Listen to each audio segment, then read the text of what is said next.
Hey folks, Kraityn here, and welcome to another episode of Let's Play Path of Exile, the Fall of Oriath Beta.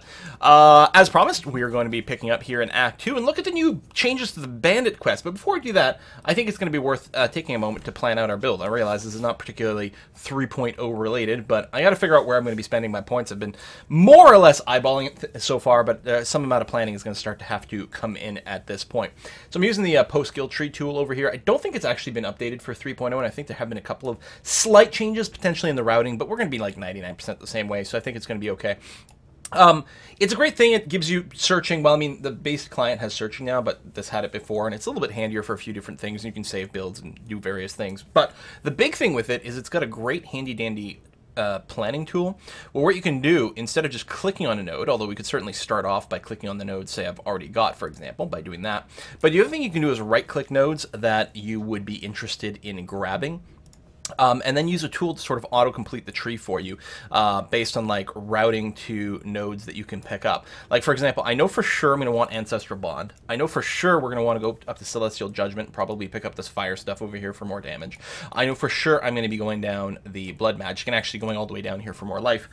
Then after that, it's like, okay, where are all the nodes I want? So, for example, first thing I'm going to do is search all nodes that reference Totem over here. So they're going to be wrapped in red. So there we go, 25% increased totem damage. That's the life side. This one's got more damage, so we want that. Any totem nodes down there? No. There's some over here for more speed of placement, and also giving the totems more cast speed, which is going to be quite nice. So we're clearly going to want some of those. Over here, we've got Totemic Mastery for more damage and whatnot. That's good, too. What side? This side is all life. This side is damage. So, yeah, we're going to encourage it to route down the right-hand side over there. That's going to be fine. More totem stuff over here. What is this? Shamanistic Fury, 30% more damage. That's good. This is crit stuff with totems, which you don't care about.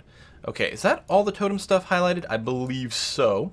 The other thing we're going to want to do is highlight things like spell damage. Now, a lot of that, there's going to be a bunch of nodes here. But I think that's the witch tree over there. But we've got a few within range that we may want to pick up. Because our spell damage bonuses are going to tie into to the damage that our totems make over here. So, like, we might want that. And I mean, what we can do after the route shows up, we can make a decision as to where we might want to go. 14% is quite a lot. The question is it near other good stuff? Oh, like 30% increased life. Yeah, that's pretty good. What's this one? More armor is good. Life regen is good. More elemental damage. Okay, let me step back here for a second. Let me actually do maximum life first. Maximum life. Because those are probably more important even. Heart of the Warrior will want at some point. What is this one? Barbarism. It's only 6% life, but it does give you 1% to your max fire resist. And increase your max resistance is insanely good. We got the Juggernaut over here. Lots of armor, lots of life, better flasks. Yeah, that's okay. Over here, anything that's like near an area we're already going to be is quite good. I like Bloodless. 8% more max life is good for 1 point. Not being able to be leeched from is also kind of sexy. No to that. Golem's Blood would be nice. The question will be, is it near anything else that we will find valuable? Well, we'll find out once we've got a few more things flagged. There's a bunch of life nodes here. Clearly, we're going to want the 14% max life. That's going to be A-okay. There's a bunch of 5% life nodes that we have the option of picking up, possibly. Some more life over here, but I'm not sure that it's near anything else we're going to care about. So I suspect that's going to be kind of more of a no over here. Yeah, not really. What are you? Max life. Well, mana regen we're not going to do. It does have some life regen as well, though. Maximum life. It's got mostly mana regen. It's a little less appealing. What are you? Minion life? No. More life and chaos resist? That's kind of tempting. I mean, I'll put it down. It's not... We know we're going to go to here, so it's not that far off the path to pick up Purity of Flesh. So, I mean, I'll mark it anyway. Right, we're going to skip that. Maximum life, more resistances, but I have a feeling this isn't actually going to be near anything else we're going to be picking up. I think this is going to be a bit out of range for us. Okay, so let me go back to the spell damage now. And see if there's anything else that's nearby. What is... That might be worth... I'm going to mark it, right? And I mean, it'll path to it. We may not end up actually leveling in that direction in the end, but that's going to be okay. We're not going to go and grab those, that's for sure. There's some spell damage nodes in the middle, but okay, that's about it for spell damage. But we also benefit from extra elemental damage, because all of our damage is basically going to be fire damage, actually, from the totem. What are you? More armor. Oh, let's elemental damage, which is also flagging resistance. Nothing over there. Okay, quite a few nodes here. That's increased with weapons. We don't want that. This one's quite good. 10% more elemental damage. Pretty close to things we already want. We're going to do that. We'll probably want this jewel socket as well, because it's close to all these things. A lot of value. What do we have over here? Devotion, max life. Non-curse auras. I don't know if we're going to be using auras, but 8% life is pretty good. I don't know if we'll tag it. So if we want this and we want this, clearly we're probably going to run through this area. What is this thing? 20% increased armor. Mana. I bet you we don't go through there. I bet you we just pick it up through here. So the question will be, we're either going to go through the north part. Oh, they're both 8%. So it doesn't actually matter. So I don't have to explicitly tag one versus the other. Elemental damage with maces. So we don't care about that. Elemental equilibrium could possibly be something we combo with. That is a lot of elemental damage. Again, I'll tag it, and if it proves to be too far out of the way for things, we can always change our mind after. So the last thing we're going to check for is fire damage. That's arsonist over here. 24% increased fire damage is great. I've already tagged those things, which is lovely. What do we have over here? 25% increased fire damage. That's a lot of damage. The area effect doesn't help us. And we don't care about the cast speed, so this way and this way, that's a lot of extra fire damage. That's pretty good. We don't care about conversion. Firewalker, that's 18. Okay. And it's near a couple of other kind of sexy nodes. So we're going to grab that. We actually might want to grab the 10% fire damage. Because, I mean, that's a fair amount of damage in one node. It's not necessarily leading to anything else we care about. I mean, we're almost certainly coming, yeah, through here. That's...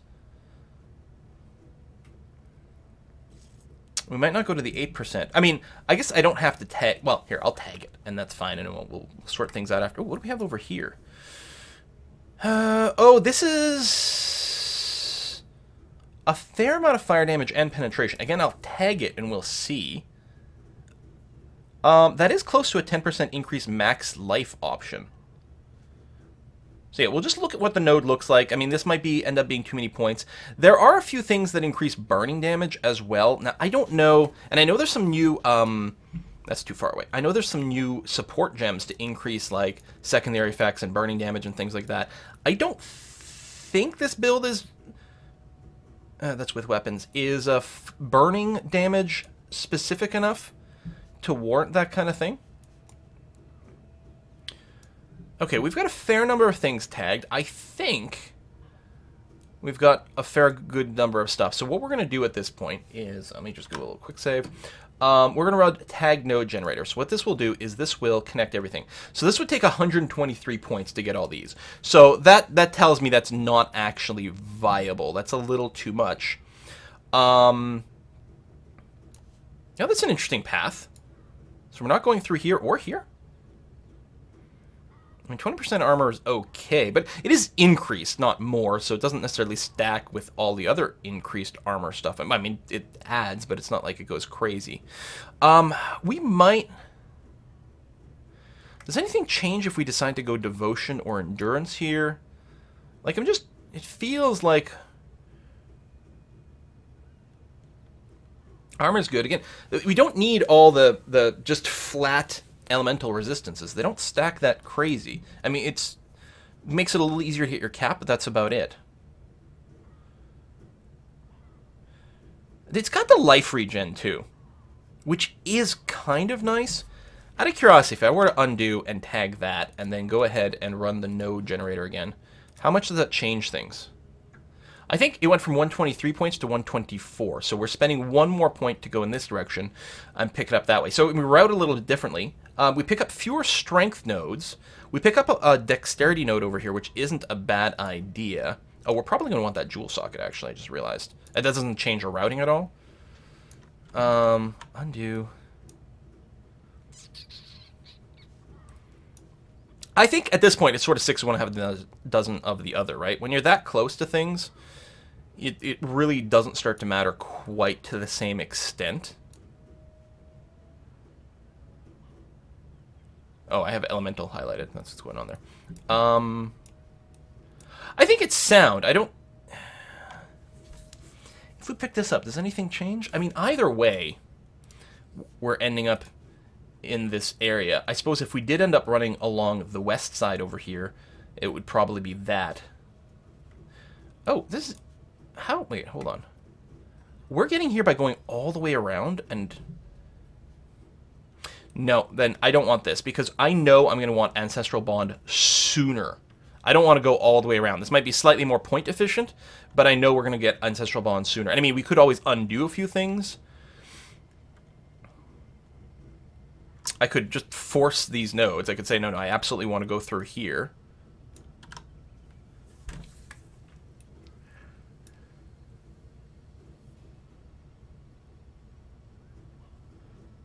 I don't know if we want to go through here with the discount to skill cost. I don't think so. I think with our blood magic, we're going to have plenty of mana. I mean, I could just tag and say, listen, I explicitly want to make sure I go through this area. Just to force it. Because I want a more direct route to this. And I guess that's it. If I'm trying to rush over here, so that's the quickest path to Ancestral Bond. You can see the green highlighted light. Although that's from the start. That's not...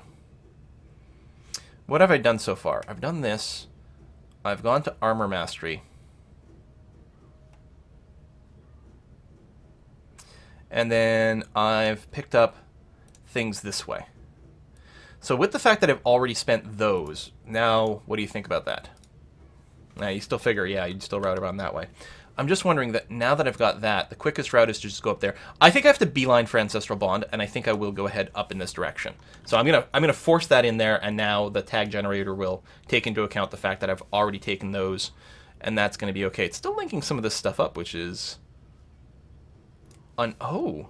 Does the tag generator not take into account what I've already picked? Okay, well then I'm just going to like force these to be on and say, listen, we're going through here.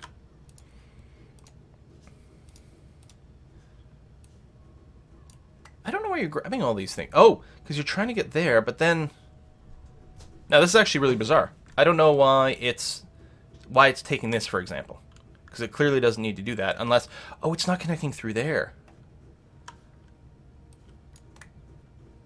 That actually might be okay. So all the nodes over here we're going to get to by wrapping around behind it and coming in there. Alternatively, if we decided that, you know what, some of this shit is too far away, and we do have to save a few points... Like, cancel. Let's say I say, you know, you and you know what, I changed my mind, that's too far. I think then we actually end up with a saner. 116 points is a lot more of a realistic budget. So yeah, we don't go there. We still pick up this. We may or may not pick up that. Yeah, 30% damage, 18% damage, 16% damage. These are worth picking up.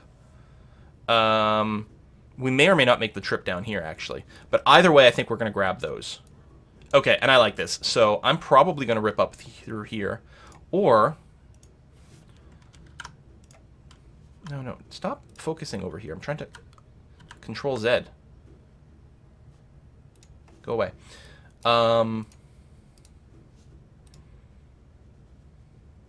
Now that's quite a bit more interesting. Route down here, go up here, picking up the Sanctity, the Discipline and Training for lots of life, up to here for the Elemental Resist, and I mean some relatively good bonuses. We're close to more spell damage. Then we run up through here, picking up the Jewel Socket, and then we get our way up to Ancestral Bond. Okay, I like this. Oops, I didn't mean to actually cross that out. Hope that doesn't actually... Yeah, that's going to be okay. I think we still have a slightly too many points spent. We may not end up going down here or something like that. Plus, that's really late gamey stuff. But I like this. Okay, so the question now is...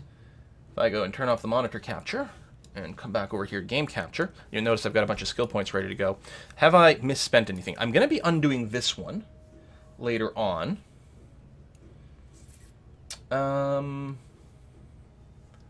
it's okay to have it now. This point is okay, because we are going to be picking up Juggernaut.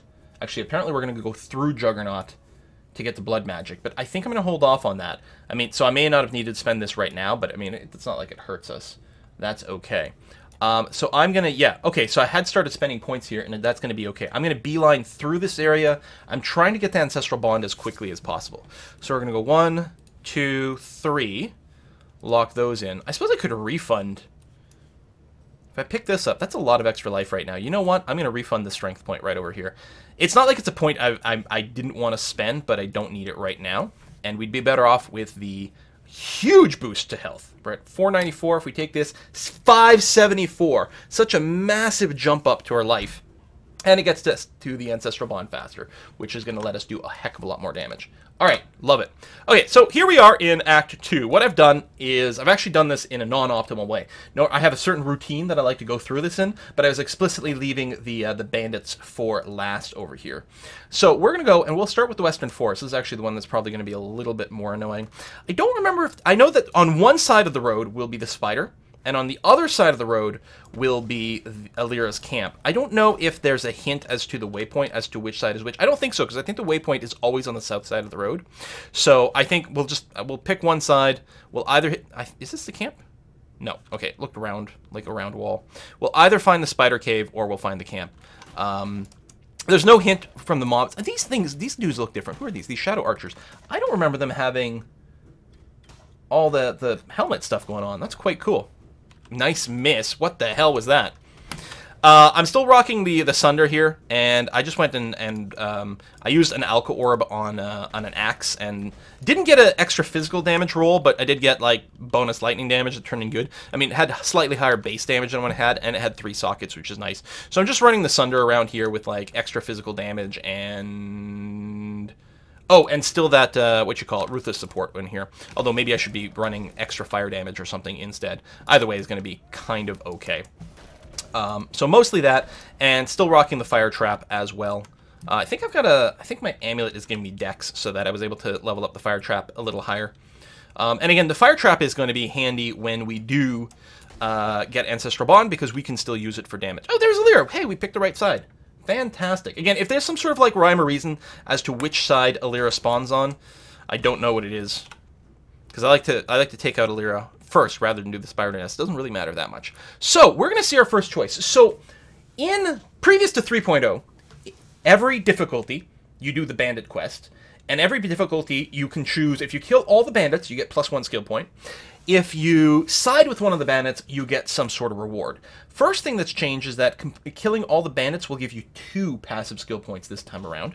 And the other thing is what the reward was. I think Alira in Act 1 was like, what, the +40 mana one that no one would ever take because it was garbage. Mostly you either helped Oak for +40 base hit points, which was huge because it scaled up with all your increased hit point stuff. Or you killed them all for the skill point.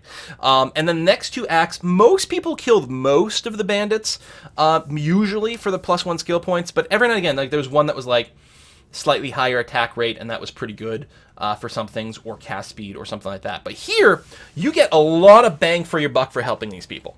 So if you help Alira, you will get the following. Instead of 2 skill points, we will get 5 mana regenerated per second, which is actually quite a bit, a 20% boost to our global crit strike multiplier, so our critical strikes will do more damage, and a permanent 15% to all elemental resistances. Now, that last one, again, I would keep talking about that, just, you know, getting elemental resistances from non-gear is helpful and gives you more flexibility, but isn't the world's most critical thing. But it does open up more possibilities for your gearing, which is nice. So I think the big one to take away from this is the global crit strike modifier. If you're going to do a crit heavy build, that's quite cool. Still, for us, it's not going to help us.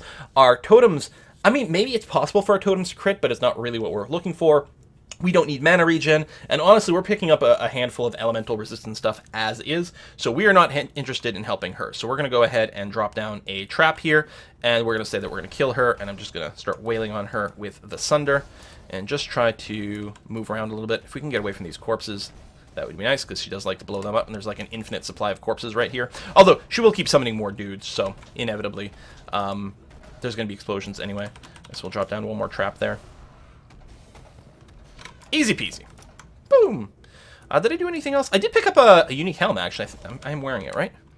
Yeah, Honor Home over here, which is going to be fine for now. More damage to attacks and just, you know, some more resistances, which aren't bad. Nothing else too special going on. We actually aren't doing too bad on resistances, actually. For normal, we're actually overcapped on a few things. We'll take the blind support. Not planning on using it. Okay, so that's that. Let's go ahead and log out to the character selection just so that we can warp back to the town really quickly. And we will now waypoint over to the crossroads, and we'll head over to the Broken Bridge for, what's his face, the roguey kind of one. So,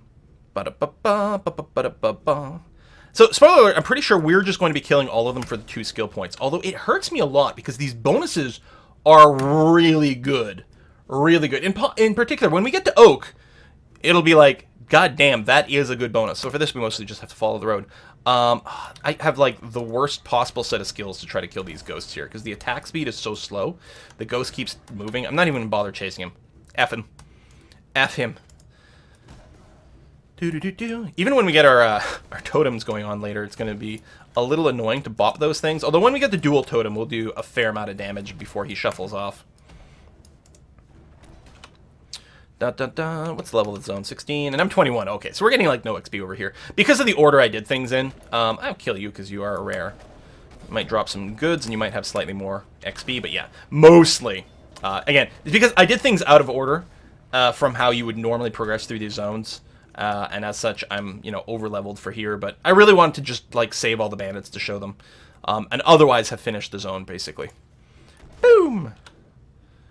There's a shrine over there, but who cares? So at the end of the road will be the Broken Bridge.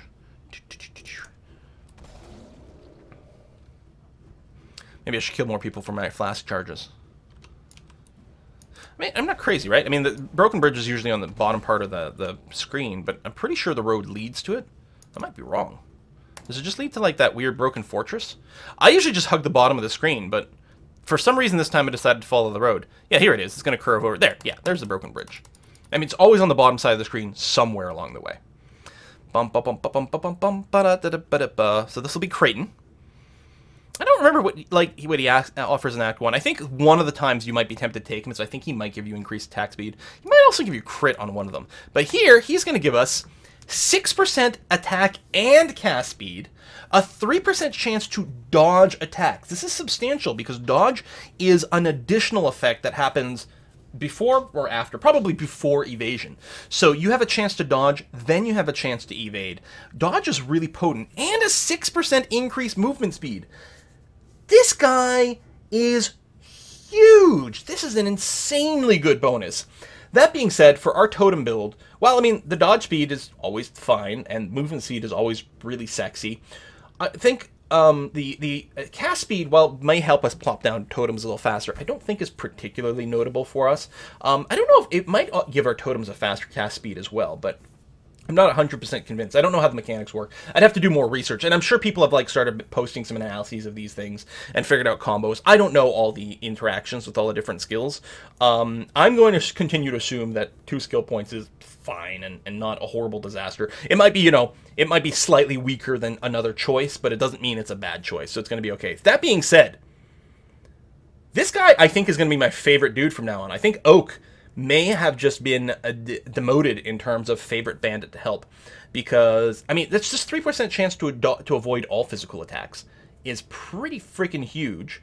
Movement speed is gorgeous, and yeah, attack or cast speed for most builds will be massive. I don't think it helps us as much, and I don't think we're as movement speed dependent either for dodging. I mean, sure, for running around maps and stuff it helps, but I think we're gonna be fine. So we're gonna go ahead and just kill him. I'm put traps down over here. We'll say kill. And that's going to be okay. Boom. Hey, we're level 22. Nice. Drop another trap down. Let's just go ahead and clear some of these buddies. Oh, a little bit less fatal than I was hoping. Boom. Boom. So yeah. So, I mean, again, if this weren't the beta, I would be probably a little bit more. Hold on. I got to go and crunch all the numbers to find out which one is best over here. We'll pick up the rare and see what's what. And I guess we can just drop to the character selection screen again and go back to town. So, level up. We are spending our skill points going thusly over here. Boop. And yeah, so we're getting more just like bonus to all. Oh no, the elemental damage, not resistance. Okay, yeah, good, excellent. And so now we got to go and take Oak. So we got to go to the riverways, and we got to head north to the wetlands. Cross the bridge, bop those guys. It's always very satisfying when you get that like one-shot damage capability on your shots. I mean, it's because we just over-leveled these zones, but that's okay. Bum, bum, bum, bum, bum, bum. Whack. What's this one? A level 19. We can actually get a little bit of XP from here, because there's like a level range during which you will get full XP from the critters. I mean, you still don't get as much XP from low-level stuff, but there's no penalty to the amount of XP that you get until you are X levels apart from the monster level, and that range scales based on your level, I'm pretty sure. I think it starts off, it's like, if it's more than a 5-level difference, you're not going to get anything, but I think by the end of the game, it's like a 10-level difference, something like that. I don't know. I might just be pulling shit out of my ass. More rare items? I don't know. We might get lucky and get a unique out of this.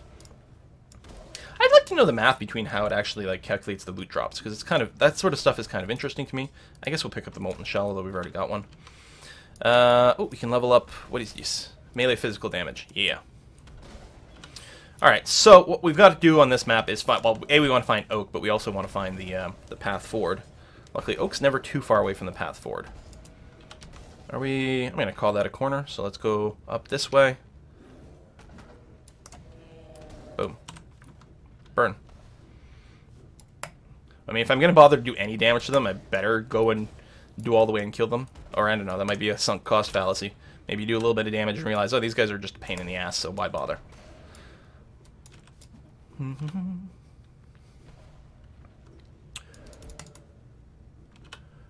So, somewhere over here should be the locked opening. Do we have all the goods for it? We do actually have to. I think I've got to turn in the quests before I can actually open the blocked door. We'll see. No, poison the ancient tree. No, I guess I can just do it as is. Click. Okay, that's good. We're not going to go into the Vaal ruins yet, though. We want to find Oak's camp. I'm not used to this being on a little peninsula. I'm thinking they've probably tweaked a lot of these map gen scripts, because this feels not like I'm used to seeing the position of that. Usually I'm used to seeing it sort of like in the middle of the northern wall, as opposed to in a corner. I also don't know if there's like a little rule to help you find these camps. The camp's relatively big, Oak's camp, so it shouldn't be that hard to miss. Or that easy to miss. Oh, there he goes. Shows up on the map really big and far away. Hello, Oak. So this is a very, very impressive bonus. Very impressive. 1% life regen per second. Always good. We are playing a life build. More life regen is really sexy. 2% additional physical damage reduction. I assume in this case additional means more, like it stacks with things. So I mean, it's semi-similar to the 3% dodge. 2% is certainly less, but again, this is sort of a flatter curve. Very sexy. And 20% increased physical damage. Insane. Now, it is increased and not more, but that's still really substantial. Obviously, this is going to be a no-brainer for any build that's really doing physical damage. Well, I say that. Kraityn's still really, really, really tempting. But that is really sexy. The defenses in here and the physical damage is great. Obviously, he's not appropriate for our build at all. I think if there was anyone, it might have been Kraityn for us. Don't get me wrong, the life regen's good, the physical damage reduction is still good. And I mean, maybe it's okay, but it feels like if we can't really make use of all of it, you know, we'll just make do with the 2 skill points. So we're going to kill Oak. Again, I'm sure the numbers will be crunched more properly going forward. I'm just going sort of seat of the pants, like what my instincts are telling me, and instincts do not tend to actually do math very well. Spoiler alert, the two are really not the same. But again, worst case scenario, 2 skill points isn't going to be like dramatically worse. It might be, you know, like 10% less good than this other option, but it's not like it's bad. So that's okay. Plus, the extra 2 skill points will let me get to Ancestral Bond sooner, which will actually be quite helpful for the leveling. Because we'll be a lot more dangerous when we get Ancestral Bond. Although, by the time we get Ancestral Bond, we're going to have to make sure we've got a couple of good items to increase our spell damage. We're going to need a proper Scepter, and we'll have to pair it with a... hello. Thank you. It's interesting that he doesn't give you a skill book for the skills. He just gives you the skill points directly. We'll need a Scepter and maybe some sort of shield. So yeah, I don't think... Oh no, we want the north part because we're going to be going to Light of Divinity. at some point. I'm just going to grab Elementalist right now, though. Boom. Elemental Aegis complete. Oh, I think it's different achievements for the test round, the beta round, because I think we just got that for getting 75% to all the things. Anyway, I mean, I guess that's a 30-minute video. I guess we'll put a cut in here. We'll probably revisit. I'll come back maybe in Act 3. Act 3, as far as I could tell in my previous run that got like cut short because the patch came out and wiped the server. As far as I can tell, Act 3 is mostly unchanged. The sewers are different in that I think there's only one sewer now. You get all 3 busts in one area, and there's a little bit less roaming around. I wonder if we can kill this guy in the corner. Okay, apparently I keep missing. My accuracy is low. Die. Yeah, we did kill him, but really didn't get anything out of it. I could get the Greater Mana Flask, but whatever. I'll just wait until I find a magic one. So I think that's a little bit less roaming in the sewers, which I think is nice, because I think the sewers were a little bit slow and felt a little bit confusing. I mean, they were sort of boring if you were an experienced player, and they were kind of confusing and easy to get lost in if you were a newer player. Also, the fact that there were more than one sewers, like you get these quests that would involve go into the sewer, and then it's like, oh, but which one? Because you know, they sort of sound all similar, so I think that's better. I think there's just the one. I think that's what I remember seeing. The other thing is there's an extra waypoint on level 1 of, I want to say, the Solaris Temple? Still the one at level 2. You know, by, what's her name? Lady Dialia. You are not a cockroach. Anyway, her. There's still a waypoint right next to her, but there's a waypoint on the level above her. And I don't think there was. But I think that's about it for the changes. So I'll probably just wait until maybe Act 4. I don't know how much Act 4 has changed. I actually didn't get a chance to roam around there very much. I got there, and then that was about server reset time. So that I might pick up there because I don't know what to expect, and I don't know if there's going to be something new to tell you about ahead of time. And by then, we should also have the we should be running the Totem build at that point. The other thing that'll be interesting is at that point we'll also have access to the Labyrinth. Now, one of the things I'm curious about is how the Labyrinth has changed. I'm sure I can just do the research and find out, you know. I'm sure there's, like, detailed list of all these changes.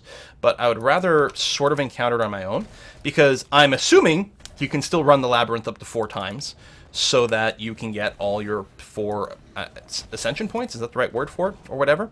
But if there's just one act, like, there's no... Sorry, it's not that there's just one act, but there's just one difficulty. There are... This is part act thing, so presumably there's still some division into parts that way. I mean, that might be the same as like dividing the world into difficulties as before. Like, can you access the Labyrinth from more than one location, or is there something that you do blank and then it'll unlock the next tier of the Labyrinth or something like that? That's what I feel is probably going to happen. So you will effectively be running the easy, normal, well, or I should say normal, merciless, cruel difficulty. And then Uber Labs, but I don't know what that is. Anyway, so we'll probably pick that up around then. Again, I'll be rocking totems then, or at least I should be, unless I find like some god melee weapon and I keep sundering for a little while longer. I mean, especially since I don't have any passive skills that are helping my sunder. Come on, just pick up the goddamn item. There's extra incentive to get away from it, especially now that I'm finally picking up some elemental damage stuff. But I won't be able to keep sundering once I've got Ancestral Bond. So I'm either gonna have to delay Ancestral Bond or actually get the totems going. And I would much prefer the latter, especially since I think the fire traps will keep working, so we can throw in some extra deeps that way, at least for a little while. There's going to be a limit to how much the fire trap can scale up, because we may not have like the sockets and support gems for it, especially since we're going to be a little bit limited in how many good linked items we're going to have. Plus the the fire trap gem requires dexterity to continue to level up, and at some point we're really going to hit that ceiling.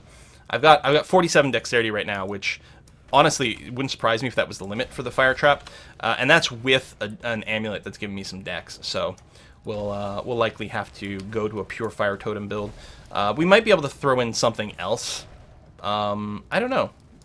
I mean, we can't fireball. We could summon more minions. We might just go pure totem,